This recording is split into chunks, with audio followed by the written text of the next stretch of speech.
Good evening, everyone. Welcome to LFC Transfer Room. I'm here tonight, joined by Willem and Shaun, to discuss the latest developments around Liverpool Football Club.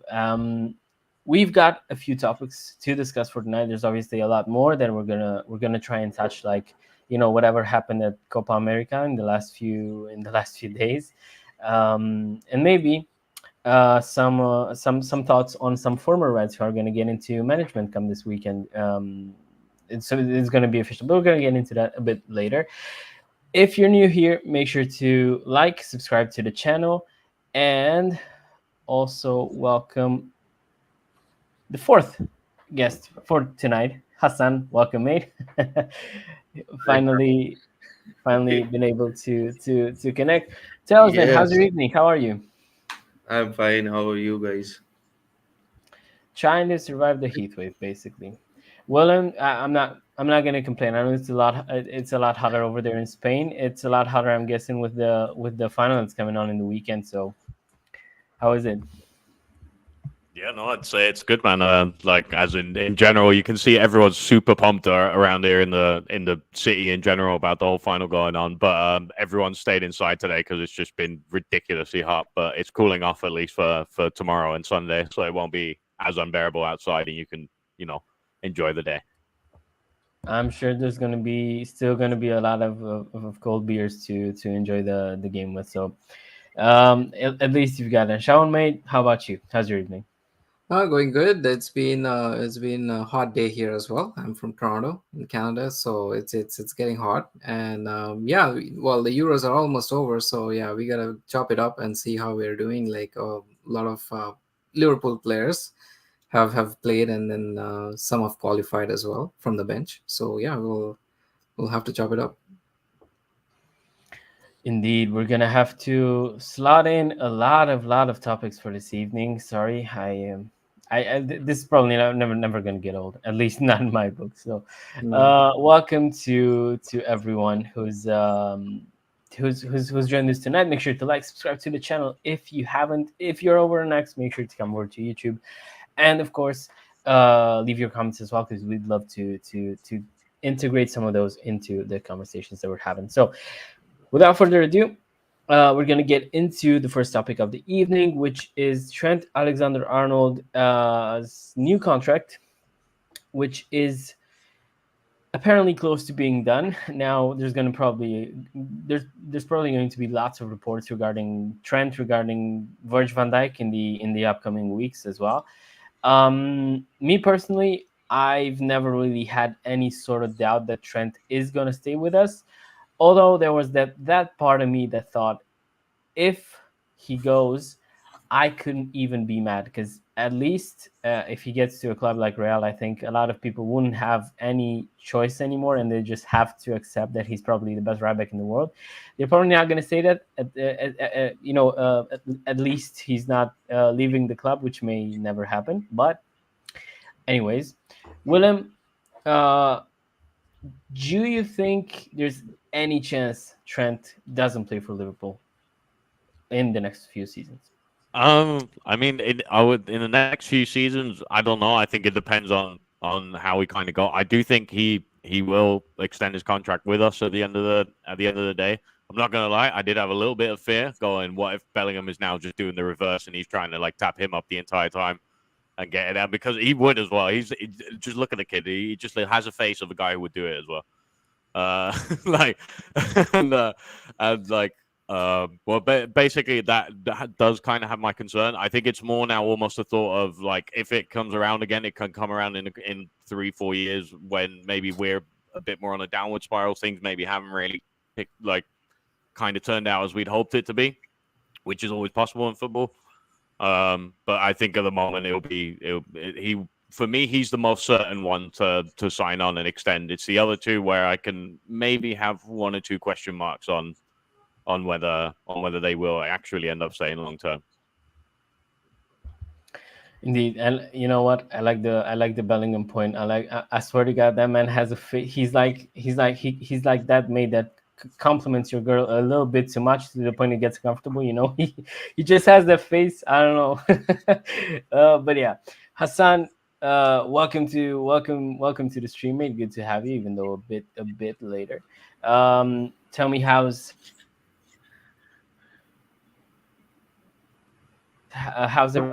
everything with you and your contract? Yeah, everything is fine. Sorry for getting late. I almost zoned out. I thought it would be after 30 minutes. So when you messaged, I quickly turned on the laptop, and the link was not working now. Someone sent it again, and then it clicked. So yeah, as Willem said about Bellingham, uh, all the photos, it always looked like he's stepping him up, like we tried with him. Now he's reversing it towards us. I think hopefully he will stay put for this season to see how Slot works, how he integrates the team, how he's playing, how much he's appreciated. I think he will sign a new contract, as Willem said, that there will be question marks about VVD and Salah because of their age and their stage in the careers. All right, someone's very excited to discuss Frimpong to Liverpool, which is uh, yeah. I mean, look, Frimpong is obviously an interesting player, and I think he'd be a great addition to anyone that plays with a right wing back. My idea is whenever I saw Frimpong doing so well, I just thought someone like United are going to pay 70 mil for them, and they're going to play him with four at the back, and then he's not going to be as good as he was. But yeah, so we're gonna stay and stick with the Trent topic, however, and hopefully we won't need any other right back or right wing back in the near future. Sean, mate, good to have you on. Your thoughts on Trent, and is he the best right back in the world? As I said in the beginning of the stream. He is. He is the best right back in the world. He's generational. I think let's not talk about this whole debate of he can't defend. The guy's been in finals. He's won trophies. You're never gonna get a perfect defender in the modern right back system, especially with the Klopp system and how he plays very high. You're never gonna get a perfect right back out of anyone who's gonna defend like 100%, 110%. No, you're not gonna get that. Now, whether Trent will stay or not will depend on his ambition and also ambition of FSG. That's a big thing because now we are transitioning almost into a new era, if you will, because Klopp has been here for a number of years and we just got used to that system. But now things have changed. Edwards is back. We have a new sporting director, and it'll tell a lot about how the next couple of years or decades are going to look like at Liverpool. But one thing is for sure, age is on his side. Liverpool will not let him go easy. He's a local lad. He knows the club in and out. He's the vice captain. VVD is 33. I think he has got a few more seasons on him, but he's not staying here either. I think something different with VVD and Salah is that they're on the other side of their 30s, right? That's something that FSG will probably want to cash in, knowing them, right? Because this is what they do, right? They sell high and then they buy young talent who are gonna become those stars. We don't buy stars, we make them, right? That's where our unique scouting system comes in. So I think when the young players are gonna come in, they will look up to someone like a Trent, and some of the younger leaders in the team who are who have done that journey from being a youth academy player to first team and now become like a pro. I don't think FSG is gonna let him go easy. I don't think he will go that easily unless he's really lack of motivation, fallout with Slot. He's being played in a very bad system and where he's not able to express himself. Yeah, those are the only reasons I see him leaving. Otherwise, I think he'll stay. Yeah, that should be the way things are going to unfold. Now this is yeah, he's not bad, but he's like, what is he now, 33, 34, and He's 33 or 34 indeed. 30, yes, and on huge wages anyway. So never in like, we're not gonna even try to entertain that. He's also trying to convince Rodri to join Madrid right now, so I don't think he'll be leaving at any point. Yeah, fair enough. That might actually be a good thing for us, but well, we're gonna have to wait and see what happens.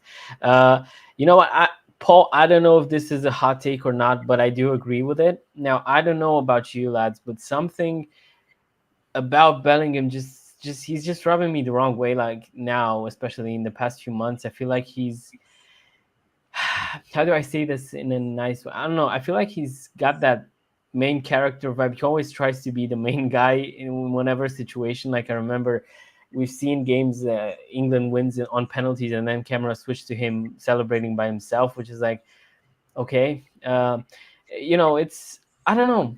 I've always whenever obviously the news broke out with Bellingham and with the whole Liverpool and Bellingham saga, I was hoping he'd join us. But now, whenever I see him, I'm gonna throw in a weird one here. So if you're gonna back me, that's fine. If not, I'll accept it.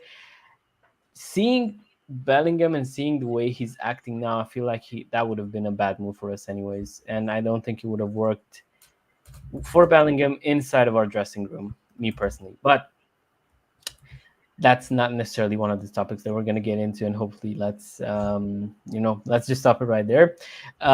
So yeah, moving on.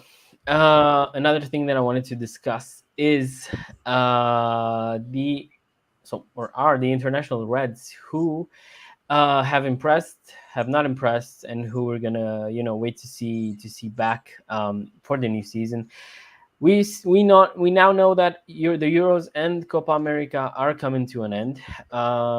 So this weekend, I think both of them are going to end. So I'm going to ask you guys for opinions on who you've enjoyed during the Euros and the Copa America, if you watched that, of course, and who's maybe hasn't been that that impressive for you.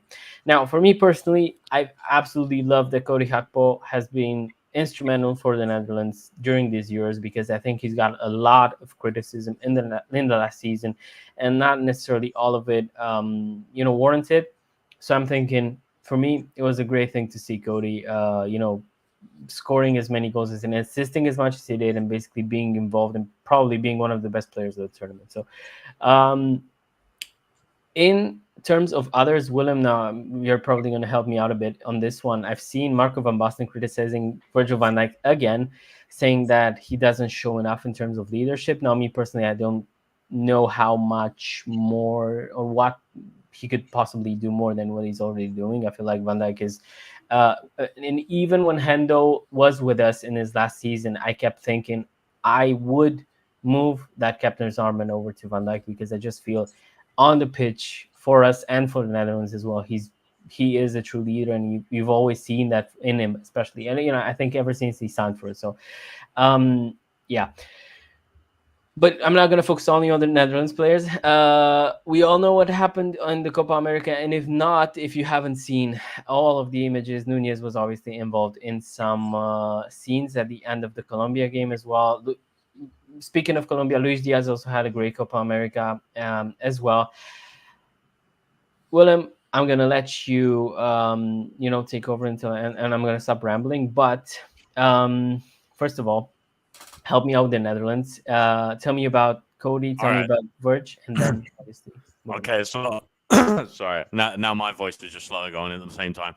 I think the truth lies somewhere in between at the end of it. So I think it's a bit of a difference as well, where if you look throughout history in general, there were always some players who at club level, for example, were amazing, and sometimes at international level couldn't always bring to the same. I'm not saying that's the case for Van Dijk. However, what I have realized is that the Netherlands do play slightly differently to how Liverpool normally play.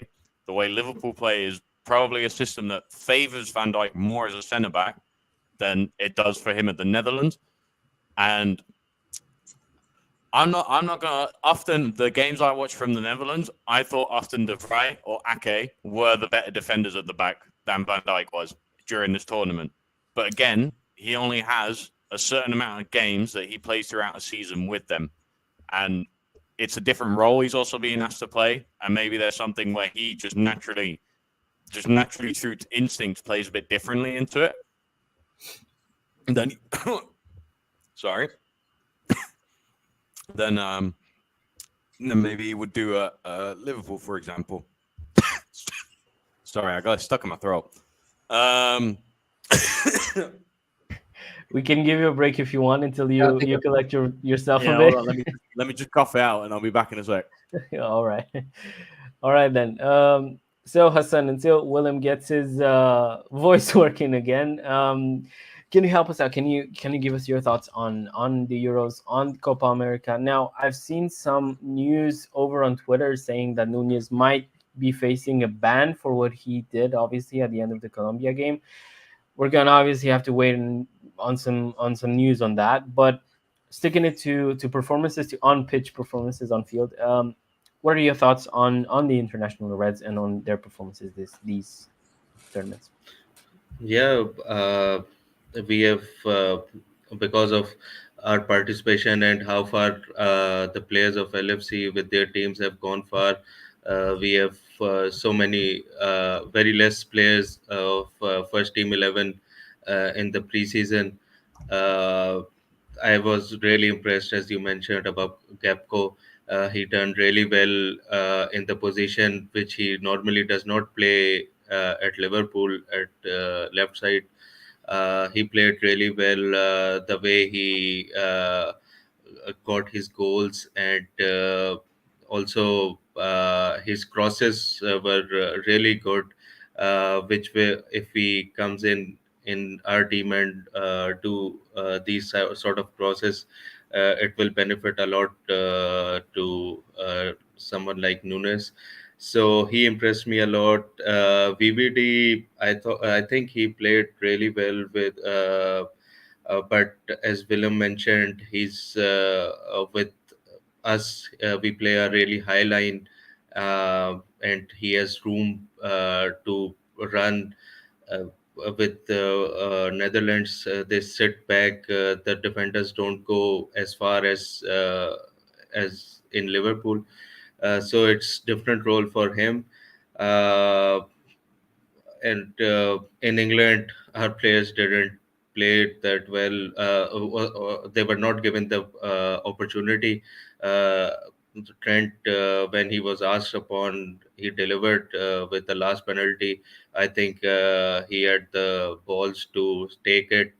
As there was a video, he said that some players were not ready to take the penalty, so he had the courage to step up. So it shows he has a right mentality. uh, America, because it's very late here, the first game starts at 3 a.m, the second at 6 a.m. So I just saw the highlights. Nunes played well, Diaz is playing well. Not heard much about McAllister, but Nunes was scoring goals until the knockout stages.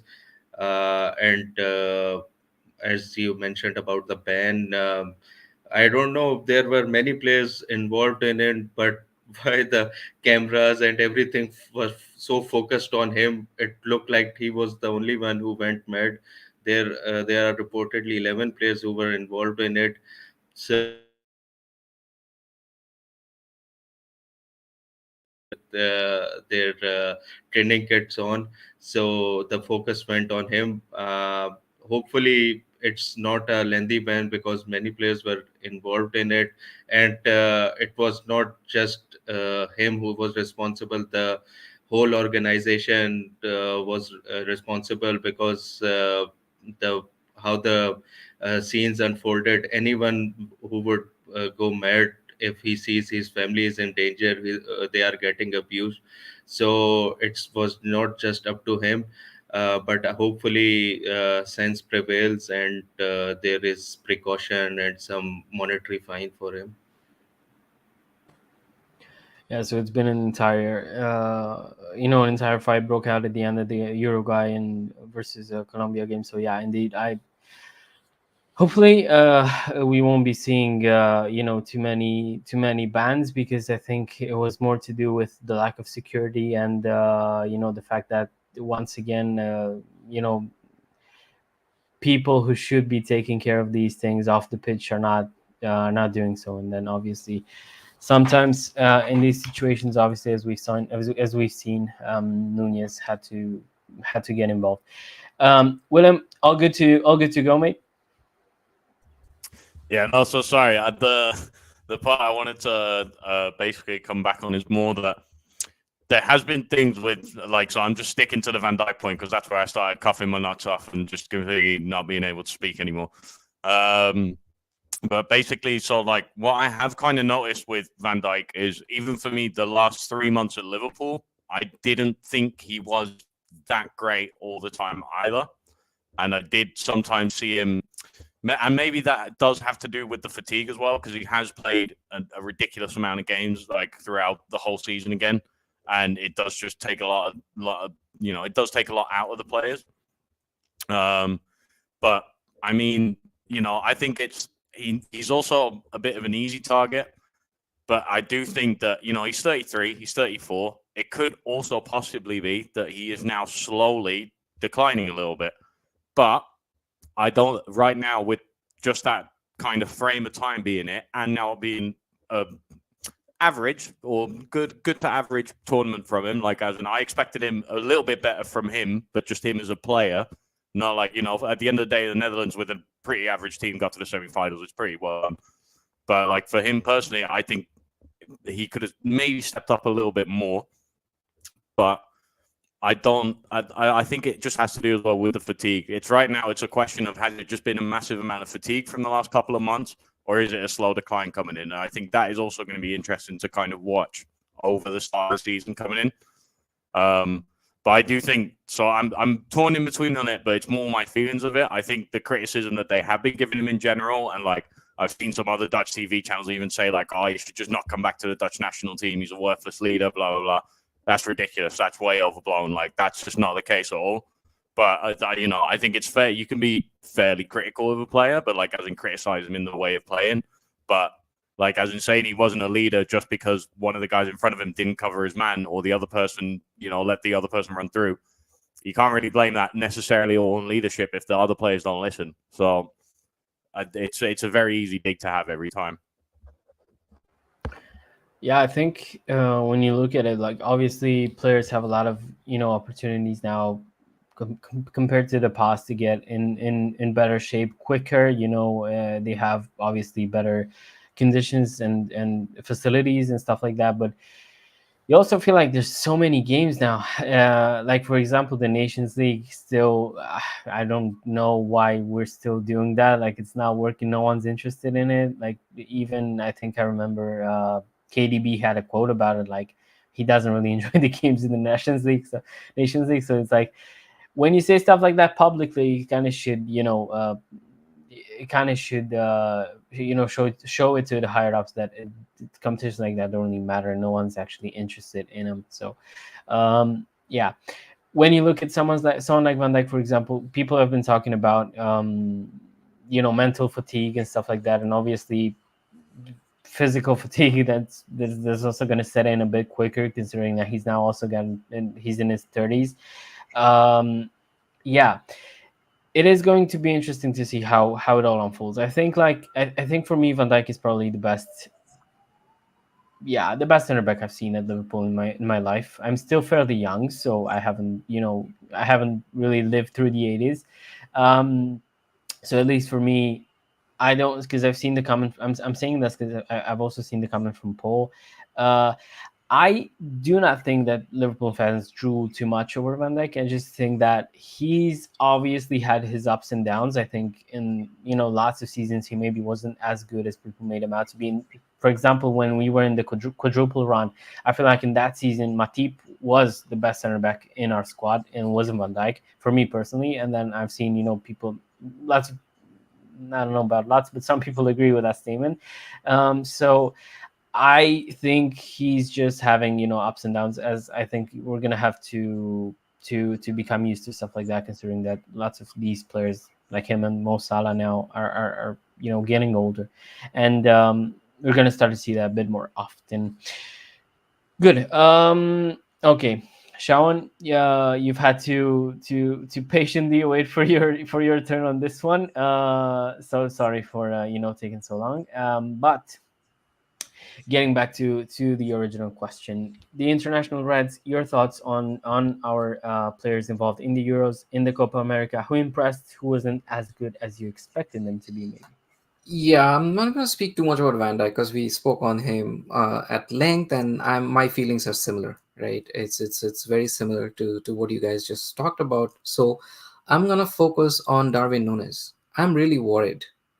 I'm really worried going into the new season with Darwin Nunes. What happened to him in the semis in Copa was disgraceful. It should not happen to anyone. To be afraid of your own family, having a small child and your partner and whoever, like your parents, whoever. It's a stand. It's a football match. No one needs to worry about their family. As a playing in the game, and that was really bad. But you know what? I'm seeing a pattern here now with Darwin Nunes, and somehow it's just more up here in his mind now. It's starting to play, and it's kind of eating him up. You can see it on his face. He's not enjoying it. He even deleted his Instagram post after some abuse, I think, to his family from some fans, which is again, you shouldn't do that. That was social media, and now it happened on the pitch. So I know there's a ban coming for him. He will get banned because there's one video where he picks up a chair, like a metal chair, and he kind of goes on to, try to throw it in the crowd, right? So I think when you do that as a player, it's like, I don't see how he's going to escape a ban. But overall, I think it's a problem for Liverpool. How are they? It kind of takes me back to that Suarez incident when he went for was it the World Cup where he bit Chiellini, and then, he was sold eventually. And Suarez was a much better player. He did so much more in those couple of seasons than Nunes has done. So I think it's a question now for the club. How are we going to do this with Darwin? Is he going to be able to ever, show that Benfica, that one season that he had? Or is it just one off? That's a big question. So I think definitely one player that I'm a bit disappointed is Darwin Nunes of all of this, because Copa, let's face it, they had some easier games as well. And it was not like he didn't play that badly, but even in the Colombia game, he had a few chances, not even a single shot on goal for the whole 90 minutes. It's shocking. It's really shocking. He had a few chances. He hit the post once as well, but not a one at the keeper, not a single one. So again, you have to watch out for what happens there. Really worried for him personally, for his mental well-being as well. And one player who has obviously impressed everybody is Gakpo. I think he's been phenomenal. I think we do forget that Netherlands are not a great side. Let's face it, they are missing some players as well. They're missing some key players.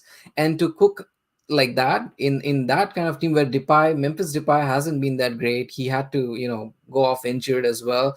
He's been single-handedly. Mate, when he went off injured, that was the best we played in the whole tournament. I'm telling you right now, he was useless. I hate that guy so much. Like, honestly, Yeah, he's just absolutely worthless.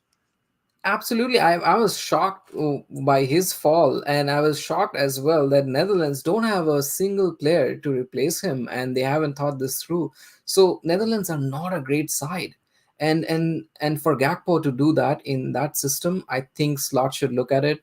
I think he knows that system much better because him being Dutch coming through those leagues. So I'm hoping he's gonna do something special this season for us. So those are the two players I would focus on from the Euros for sure, and the Copa. Yeah, I feel like this is, it's so difficult because, like, I'm so conflicted on Darwin Nunez. I feel like one part of me feels he's got great numbers. He's got, like, for last season, I remember he's basically had like a goal involvement every 2 games, which is, great when you look at it like that. He's basically going to get you something every other game. But then there's the other part of me that thinks so many chances missed in from positions that you really should be putting the ball in the back of the net from. Then, as you said, Sean, he also hit the post against Colombia, which reminds me of his record in the prem. 9 times he's hit the post last season. Is that bad luck? Is that part of the bad finishing? I have no clue, because maybe 5 of those times the ball, hits the post and jumps into the back of the net, maybe we're having a different conversation. I don't know. For me, it's really make or break this time Just for Nunez this yeah, go on. just because you mentioned the Prem as well, I strongly believe last season we lost the league, or we fell off the title race because we couldn't finish our chances. Let's just be simple. As you can look at the defending, you can say, yeah, Van Dijk's getting old and all that stuff, but in essence, we created the most number of chances and we missed the most of them, and that's telling. That's when you have like 5 or 6 forwards, like a team of Liverpool. Jota was injured, obviously, on and off. That's a concern as well. So going into next season, we should know where to fix the issues, right? So yeah. Yeah, for me, this is another conversation that I don't know. It's a lot to talk about. The defending versus the missing the chances. But yeah, last season I feel like it's constantly happened. Where I think ever since towards the end of the season, I think it started in the United game in the cup. That's where it started. It's like whenever we got on a counter, and in that game, and from pretty much any other game onwards, and maybe you can link into the beginning of the season as well, because I remember the Trent miss versus Arsenal at Anfield. We were like 5 against 1 on that counter, and we haven't scored, which is something that kept on happening for the whole season. And that's something that kind of bugs you now when you remember the times. And maybe it's not a fair comparison, but a few years back, when you knew you've got Mane, Firmino, and Mo Salah going on a counter, you knew it was going to be something. That most of the times it was going to end in a good way for us. But yeah, lots of chances missed indeed. And with Nunez as well, yeah, that was kind of circling back to that. That's kind of where I am at the moment. I'm really really 50-50 on him.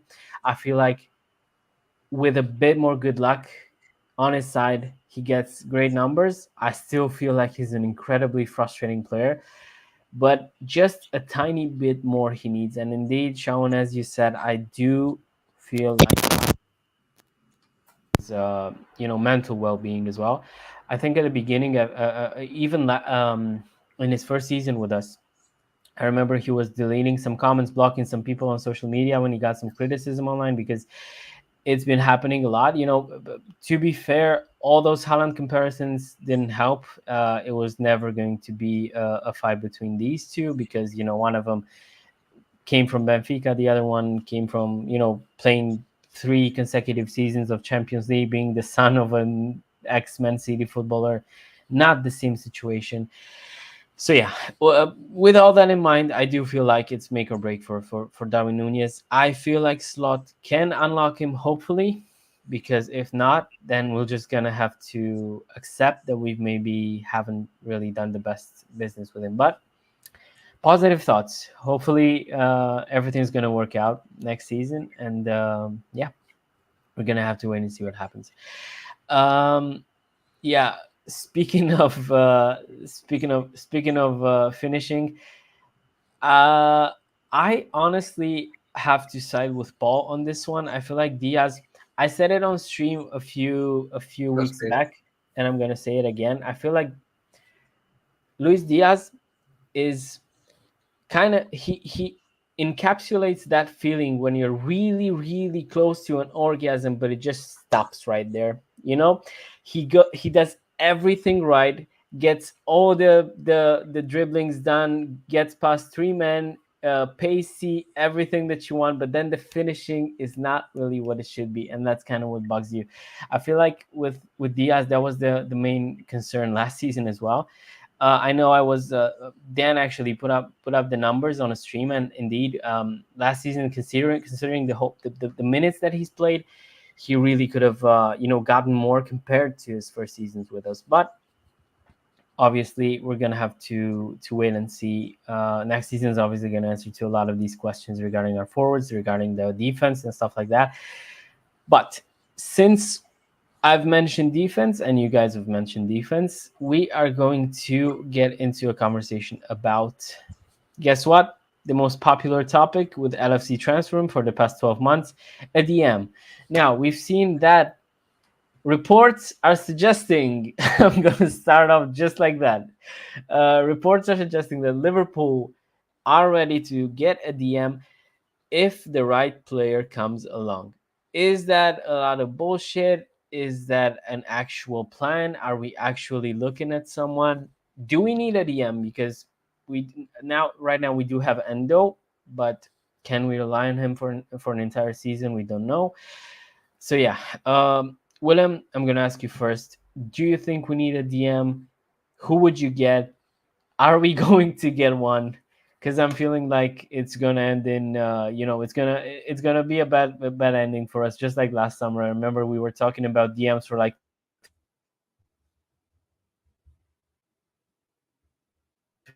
3 months, and then Sorry, mate. You cut you cut out in the last bit, so I didn't fully hear it at the end of it. But like, don't worry. I more or less got it. DM analysis. Are we getting a DM? The whole thing. It's fine. I'll get there. I'll get there. But like for me personally, I already thought, even though we had got Endo, I thought another DM was kind of already necessary then. I think over the season throughout, like especially last season, if you look at the statistics, we were either the most dribbled past team in the league or in the top 5 leagues, one of the two. I'm not exactly sure which one of the two it is, but that is also often throughout it where you saw where in midfield, and Endo, as good as he is, there are some limitations with Endo that's through onto it. And is it fair to put Endo pretty much as the only DM we have, along with Bajcetic, who just hasn't played for a year the entire time, or a Tyler Morton necessarily, who we don't know if is going to be able to do that step up. Now, of course, we'd love everyone to be like Kwanzaa and like Bradley coming through, but not everyone can be a Kwanzaa and can be a Bradley and immediately come through and kind of take up those positions, because it just doesn't happen.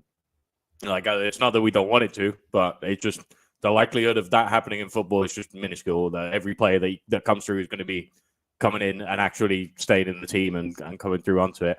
For me personally, I agree in the notion that there isn't necessarily a world-class, absolutely one of the best in the world DMs out there.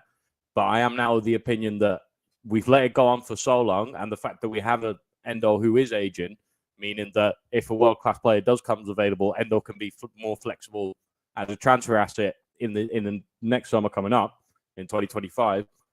I would just get the next best thing to world-class in right now, and for a good deal and for a good price. And then I do think it would be someone like an Edison, or like, I know I personally, like, I'm a bit torn on like Ugarte, because Ugarte was really good at Sporting, and then at PSG he hasn't really done anything, but everything PSG touches kind of turns to poo anyway. So that is also just kind of like the thing in between. And for the price that apparently like they're willing to take a pay cut from what they paid for him last year, which is only 45 million, I don't see how we're not all over that as a deal, because that would suit us for his age, for like the money that would go out on it. And the kind of same goes with Edison, because Coldminer still hasn't been sold. So if we went to go and buy Edison now, we'd get it for a cheaper price that Atalanta most likely will sell us to once Coldminer does eventually get moved on. So I do think we need to get a DM in regardless of what. And in the same manner that I think you can kind of solve the left back and left centre back issue by getting a left centre back who can play left back. So you don't need 2 players. So like the links to like an Ait Nouri and stuff and everything, you know, I can understand not getting a left back if you're going to get a centre back that plays left back as well.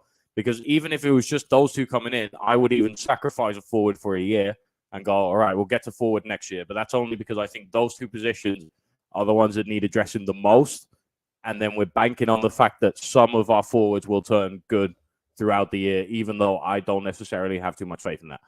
But it's a risk I'd be willing to take, and at least it would shut up like it would secure things more at the back and through in the midfield, where where we lost control throughout the latter half of the season a lot of the times as well.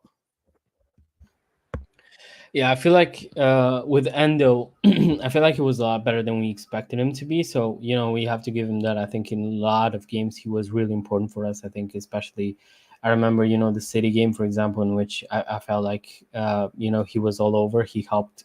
He ran that midfield. So that's I'll give him that. But at the same time, when you look at it, we have someone like Endo who's now over 30 as well.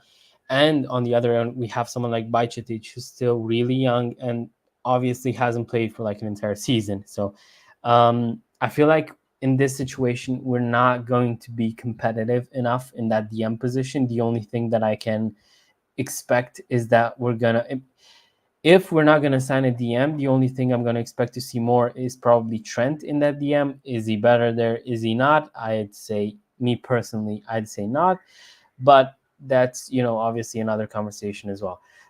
So I do think we need a DM as well. And I do. Well, last season when we were talking about DMs, I kept on saying Florentino Luis from Benfica. I am still a fan of the guy, but I don't know. Like me personally, at this point, we've talked about DMs so much, and I'm like, I'm not even enthusiastic about any of them. I just want to see someone come in and basically have some cover in that position, but I just really doubt it's going to happen. So all I will say on it with you, Michai, is that the last two signings we made from the Portuguese are our most like 50-50 kind of players that we're debating on whether we like or we don't like. So me personally, I would like to stay away from the Portuguese league for a little while and come back to it in a few years. Well, who knows? Maybe third time is the charm, man. We can we can go from there. Hassan, I assume you would also agree with us that we need the DM. If so, do you think we're going to get one? Yeah, uh, it was the last season's most hot topic as well. We are carrying on about that position again. And the worrying thing is no clear cut target has emerged. Like we are linked with anyone in particular that we start watching about him and get excited about him. uh, Going back to the press conference, he was saying that because of the tournaments, I agree with him. It's difficult to go in the market when the players are still busy with the teams. Hopefully, after that, someone will emerge because this is the position we should be looking at. As you mentioned, that Endo is now 31, I guess, and Bajcetic is 20 or so. So we really need someone in the middle, 24, 25, who is experienced and take us to another next level. Uh, we are linked with Neves, I think, from Benfica as well. He's young, but the asking price looks too much for us. So, Ugarte, as Willem mentioned, I think he's firmly linked with United. So let's see what happens. I hopefully we look into Tyler Morton, who had a good season with Hull. How he has progressed, how he's playing. There are reports about Sepp Vanderberg. He has impressed. Slot. He might stay put. So I think we should. They must be looking at the players available, how they will fare in the next season, and which player, if he comes in at the right price, which can help us go on for the season with more games in the Champions League as well. All right. So what I want to address this coming from Paul as well. So the thing with Ugarte and the thing that with the comment saying that he flopped at PSG, as Willem said, I don't really think we should take that too much into consideration when making a decision on a player, because realistically, how many players went to PSG and then were lights out, amazing, did great, and maybe outside of Mbappe, maybe someone like Navas, who was already a great keeper for Real, maybe someone like Marquinhos, maybe Hakimi, maybe, but like we PSG has never really turned players world class, so I wouldn't be too worried about someone not performing at PSG. So we're gonna have to wait and see. So I'm gonna let Sean obviously have a say on this one. I'm I don't know. Do you I'm gonna ask you like this. Do you have any hope that we're gonna get a DM this summer? Uh, Look, I mean, we should. I think Paul made a great comment, and I was going to talk on that. Why did we bid 110 million on Caicedo if we'd never required a DM? Clearly Klopp has understood that we needed a DM, and he bid that the 110 million is a record fee. Like, why would you do that if you don't need a DM?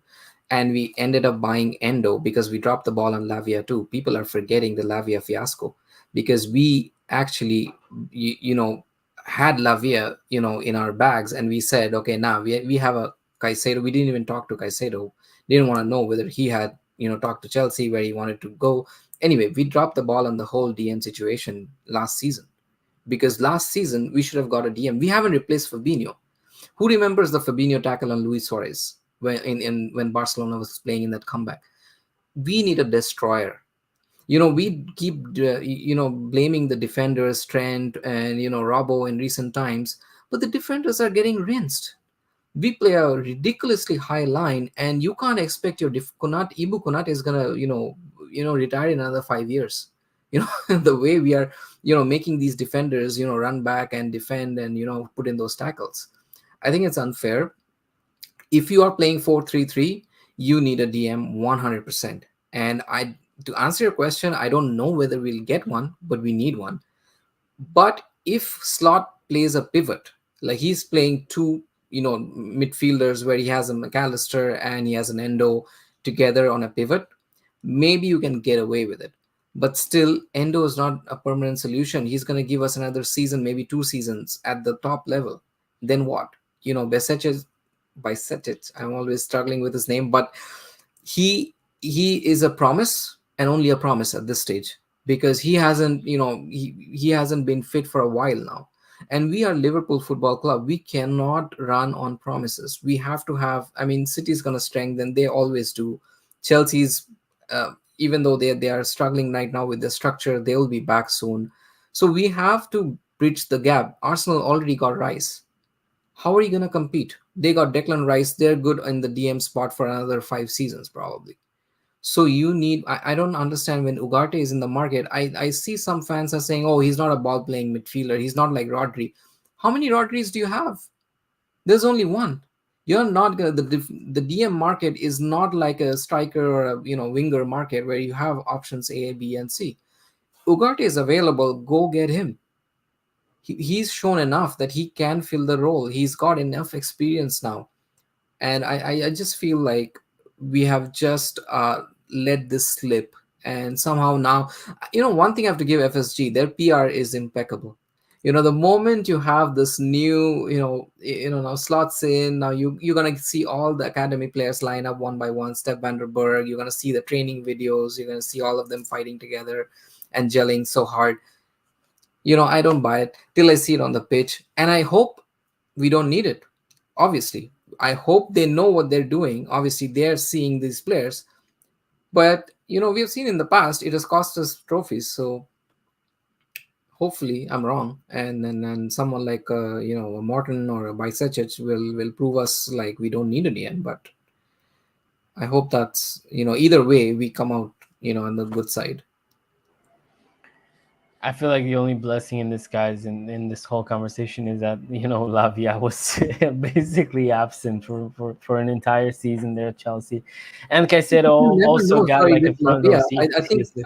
I think he was completely I think used in the whole situation. Chelsea also didn't do the right thing. They got Caicedo. They never needed Lavia. They had no right to go and get Lavia and just ruin his development right there. You never know. Lavia under Klopp, this whole system. Okay, barring injuries do happen, he could have been a different player because he had the potential in like when he was playing there. So yeah. We actually got a question on that pretty much on that exact topic, and I do have to agree We with don't know. We didn't get them. yeah, well, indeed. We can only speculate though, which is we're gonna do in situations like these. But I do feel like Caicedo, I feel like for us he would have turned out to be maybe even for Chelsea he was good last season. Like I mean, in that squad, in that team, it was really hard to stand out. I But I think feel that like Chelsea side with his signing fee, I think it was made, a whole lot out of it. Eventually, Caicedo and I forgot the other player were the only two people who were doing well for Chelsea last season. So Enzo, you mean? No, yeah, Cole not Palmer. Palmer, exactly. Cole Palmer. Sorry. I think those are Not the only Enzo. two players. Enzo's been crap. No, Like, Enzo's been bad. I thought he was referring to midfield. Like, Yeah, no, no, Enzo's but like been to be fair, I do agree with the fact that like as in like it's all been very fun laughing at Chelsea last year as a whole in general. I think we can all agree to it. But apart from like the shaky start Caicedo had, he did pick himself up really well, in my opinion as well. And I do think he would have been an ideal signing for us and stuff and everything. So I get where he's coming from. That yeah, probably would have been. all right. Well, with that in mind, then we're gonna end tonight's live stream here. So thank you to everyone who's